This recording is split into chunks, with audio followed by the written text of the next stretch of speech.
welcome back. President Trump has made it clear America cannot rely on China to manufacture critical technologies such as semiconductors, chips, smartphones, and laptops. White House Press Secretary Caroline Leavitt said in a statement, "At the direction of the president, these companies are hustling to onshore their manufacturing in the United States as soon as possible." Trump, who was spending the weekend at his Florida home, told reporters on Friday he was comfortable with the high tariffs on China, and one thinks something positive is going to come out of that, he said, touting his relationship with Chinese President Xi Jinping. These electronic goods are still subject to the 20% tariff on China related to fentanyl. White House Deputy Chief of Staff on Policy Stephen Miller posted on X. Some estimates suggested iPhone prices in the U.S. could have as much as tripled if costs were passed on to consumers. The U.S. is a major market for iPhones, while Apple accounted for more than half of its smartphone sales last year, according to Counterpoint Research.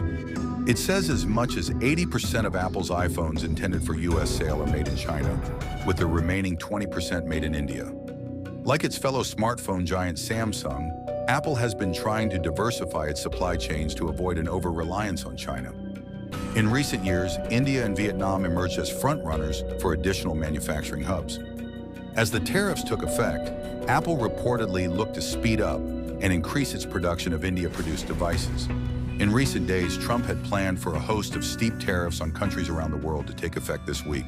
But on Wednesday, he announced he would implement a 90-day pause for countries hit by higher U.S. tariffs, except China, whose tariffs he raised to 145%. Trump said the tariff increase for China was because of the country's readiness to retaliate with its own 84% levy on U.S. goods in a dramatic change of policy.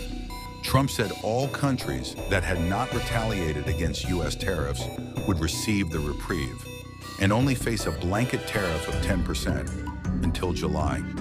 The White House then said the move was a negotiating tactic to extract more favorable trade terms from other countries. Trump has said his import taxes will address unfairness in the global trading system, as well as bring jobs and factories back to the U.S.